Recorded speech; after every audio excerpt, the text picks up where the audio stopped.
bulungi but olwaleero ebyayise Gulu tubireke biyite bannaye ekintu bwe kiyita kiba kiyise kebeere second gye nnyimiridde wano eyise tewaliwo kyenyiza gikolamu. So let us look forward to today tulabe kye tujjayo toggwamu maanyi until your last breath. Program simulaffe tuyingiddewo naffe tulabe kye tusobola okujjayo olunaku olwaleero yeeno nno Kigula Luggi ku telefone Bwakabaka wa Buganda akedde naffe tukubuuzaako nti wasuza otya munnange bwakedde bulungi alhamdulillah tebyakedde bulungi tukusabira kijja kuba kiggwa. Tuli mu nnaku z'omwezi nno ziri 28 ez'omwezi guno ogwamuwakanya olunaku lwa 3 mwaka 2024 tabula bateekamu ssente batunda ttako basanga nansana ku masitowa wansi nansana opposite Centenary Bank ku katale ogenda okuba ng'obasanga bakubireko balambuliza bwereere balina ettaka mu kkubo enguudo zonna ezifuluma ekibuga Kampala osobola okufunawo ettaka munaayi nawe nobako kyewekolerako 2024 at least lambula bwegenda tuvuga paka ssaawa 3 ez'okumakya g'olunaku olwaleero toyengako tutandike. Good morning.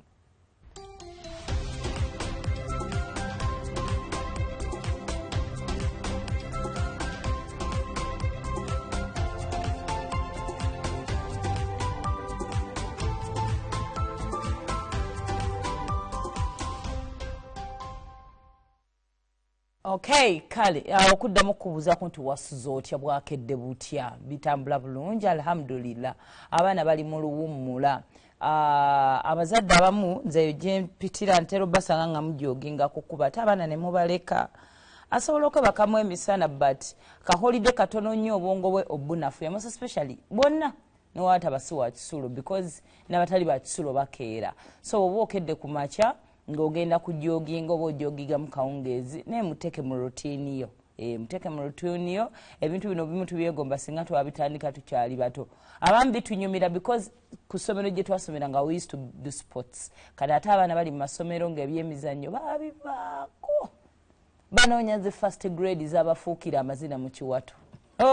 Kakati munnange muteeke mu routine dduka naye mujogingemu mutambulemu ku kyalo aleme kubeera nnyo dormant at least adde waka anaabaddemu yeebakemu engeri gyali mu luwummula.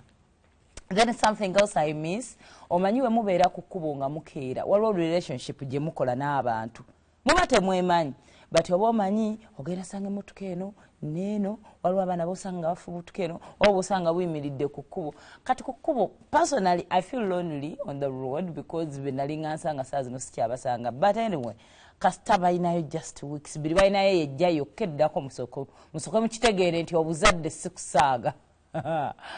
olemo bannaye nga nenkadde bakyazi banjako kale katutandike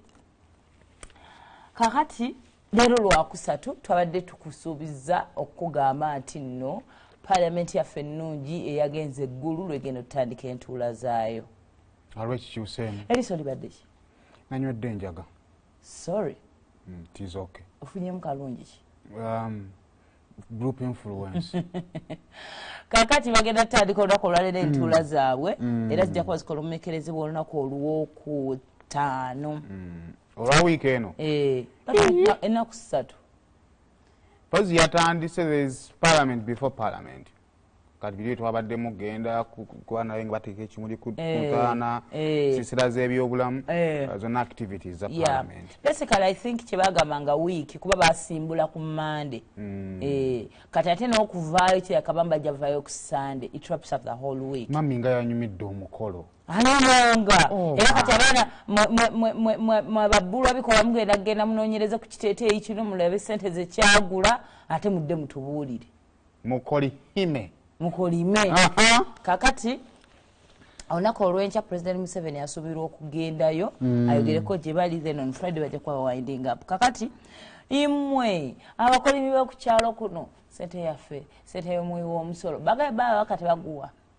Dali mnaziryako. Alinga no princess. Alinga queen afananye mu. Wamma. Wano mubweru wano. Akati abadde afande ngo mubijja. Munyambala. No,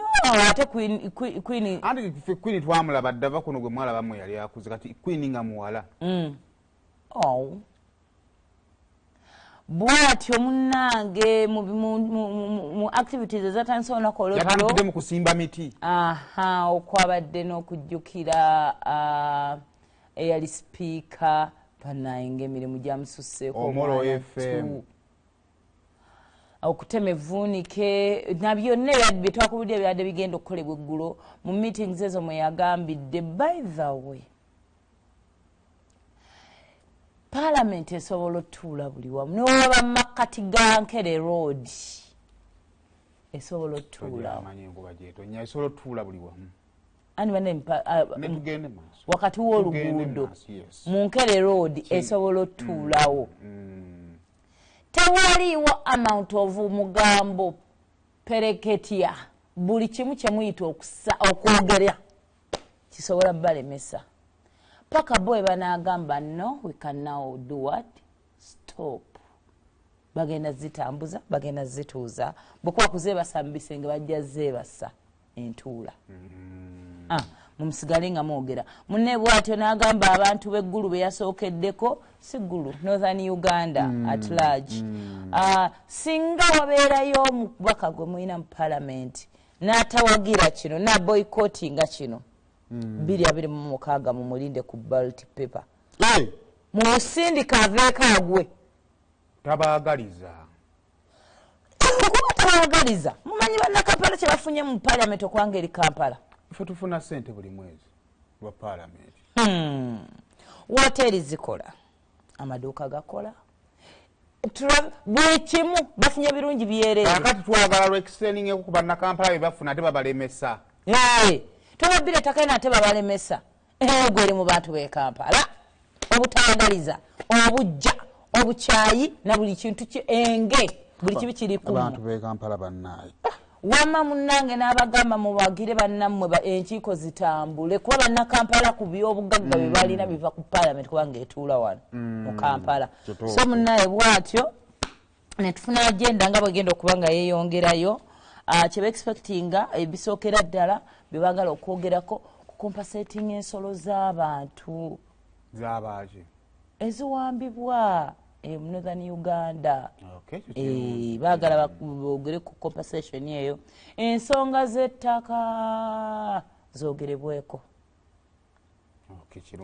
ensonga z'abalaalo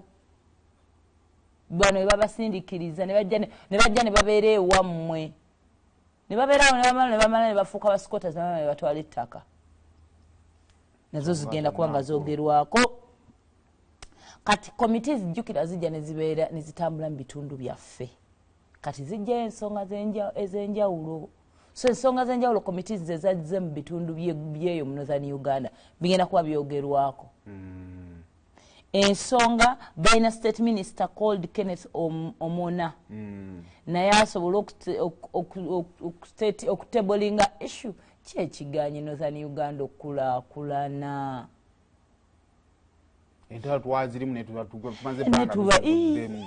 then ensonga z'obulambuzi omuntu abeeko gy'avudde agambe ŋŋenda Arua ŋŋenda Gulu ensonga endala z'ez'okusoma eby'obuyigirize nabyo tebitambula bulungi kati ndowooza bwe zimala oteesebwako zikolebweko kwasemala okutereezaako nga babuulira naye nze nali mmanyi kyesaategedde mu ntuula zino naye bali bagenda kwengejingamu abantu anenagalera abakiise bammwe ate bakiise era ne Parliament ya Uganda. I am not even against bogenda but that's what I thought. Parliament erina beera mu Parliament naye kakati kale muyinza obutabeera mu si bantu baffe ne tulina abakulembeze byammwe byonna kati kiri eri mubaka wa Parliament kugenda n'abigatheringa maybe in their attendance yenna abipresentinga. Isn't that what has been done in Kampala? Babadde babawa eddakiika zibeera 3 tebasobola kubipresentinga byonna because mbadde nsuubira abakulembeze abatuukira ddala ku bantu olwa lufuuse lukiiko lwa kyalo ba LCZ baffe bagenda mu Parliament okwogera ensonga bajja batuule naye okuteesa kulina kuba mbaka wa Parliament alina okwanjula ensonga kyabuuziza ne kiddibwamu minisita nze prime minister ndabanga era kyekimu ng'ekibadde kikolebwa eno no bayo ekirungi kyakino ekintu kimu nti nno tubeera palamenti eba etudde okwogera ku nsonga emu oba ku kitundu kimu ensonga ezibiruma kitegeeza nti because also that could be done in Kampala yeetuukira etanywa matabangufu the idea of kubanga nze kyembadde ndowooza movement yaabwe okugenda kati si kuteesa kukola palamenti erina okukola ate ababaka babalina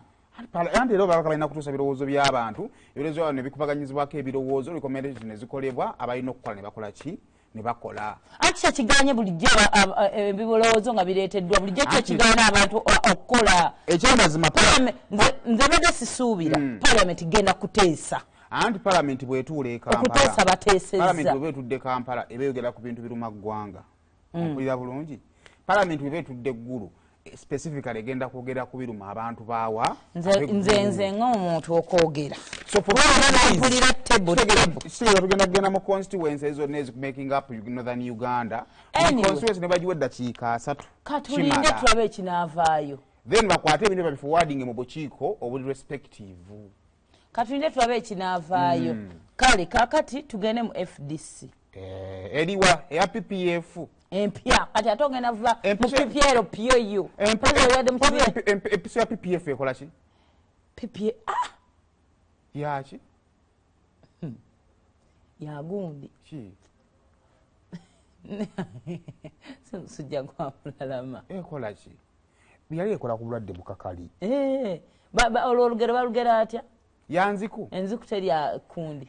kakati ebino bakita batya PPF kino ekipya kitatya people's it is People's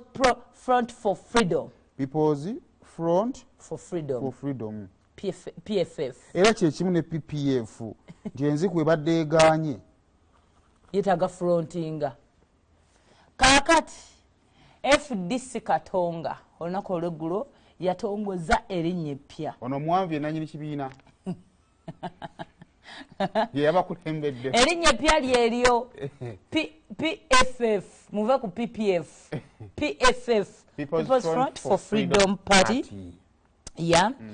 colors bafunye whites and royal blue tebagenda kwekona ne FDC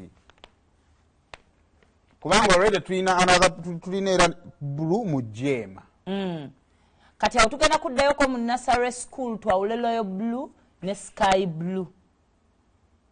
naye era era omuntu tova nnyo wobadde woobuliryayo ddala gy'ogenze akabonere fooni oba tekino oba nokia gwe buli bwokwata ku ssimu noonya oba okumeeza buli bwokwata ku ssimu lowooza ku PPF naye abeera mu bukiiko obwo nga basuggesting bakanawo beesekerera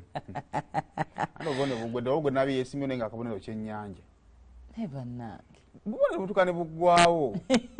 abantu ajja leetawo n'akabonero nga kakakali Dr. Sesuka n'aleetawo nga bbiri waliwo gwe bagambe yatwalayo olumu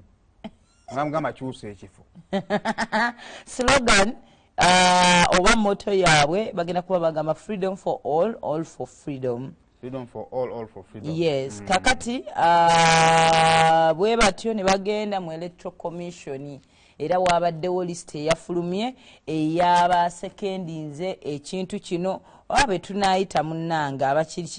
abakiri ema oba bakulembeza abali kuki mu PFF anatujja PPF otusamu PFF asookera ddala sigirita gye nalabye ye Honorable Wafula Ogutu. Owokubiri Honorable Ojok Bileo. Tulina wano Honorable Oduman Albert Charles Okeno, Mr. Katembeya Stanley Tugume, tulina Miss Basima Sarah Sengendo, Miss Nanyonjo Susan, Mr. Wanda Ronald Samuel, Miss Kateneti Ingrid Turinawe,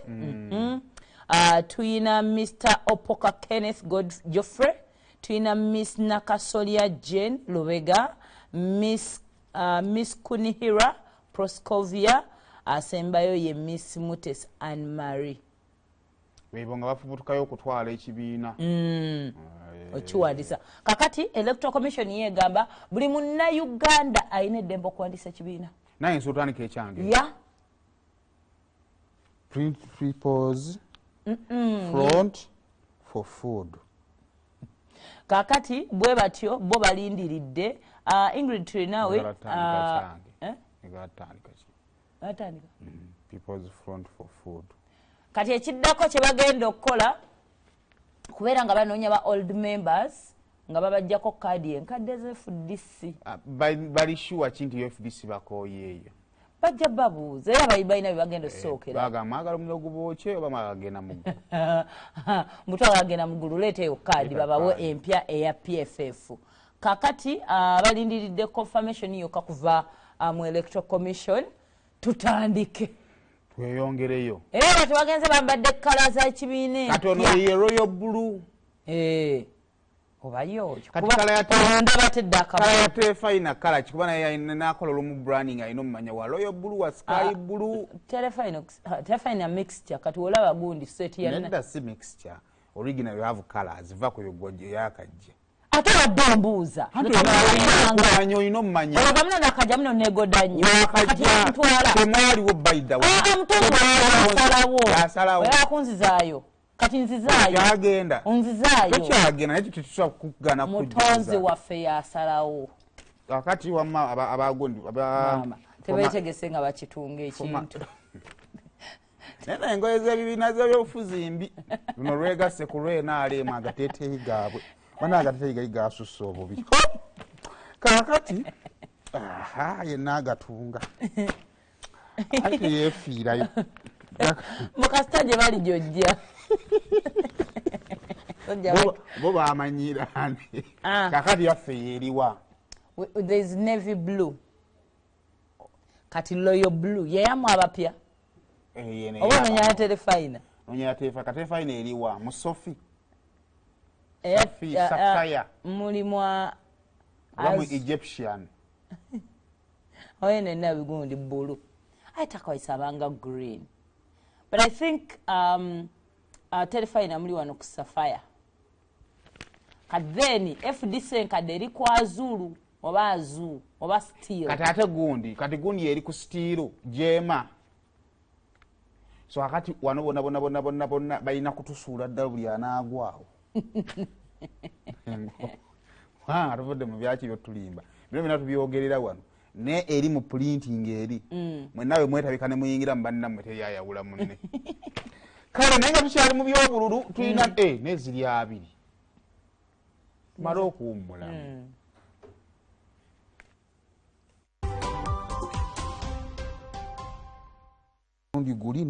guli Raila Odinga mu ggwanga erya Kenya kakati tumuyiiza wa kumuteeka era nga ayagala kugenda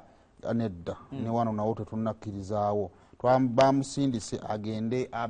yeesimbewo okuvuganya kuba chairman wa African Union Commission okyogera bubi ngomanyi ng'omuntu munoonya mumuteeka munoonya wetumuteeka ate president wawo naye akiyige omuntu omunoonyezaako n'awummula kakati olunaku olwegyo bakuŋŋaanidde Kenya era babadde bakulembeze olutaba amawanga agava mu bukiikaddyo East African Commission kakati omwo mwabaddemu okuva mu Uganda President Yoweri Kaguta Museveni yandozo oyo waffe tumumanyi oyo yennyini mu ssaati enjeru n'enkofiira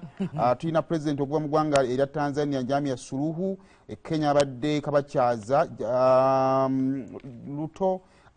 Rwanda wakiikiriddwa ndowooza yabadde state minister wa foreign affairs James Kabarebe Burundi yabadde Javius Ndikulubwaki prime minister waabwe Slovakia era nga ye president ye chairman wa East African Commission yabaddeyo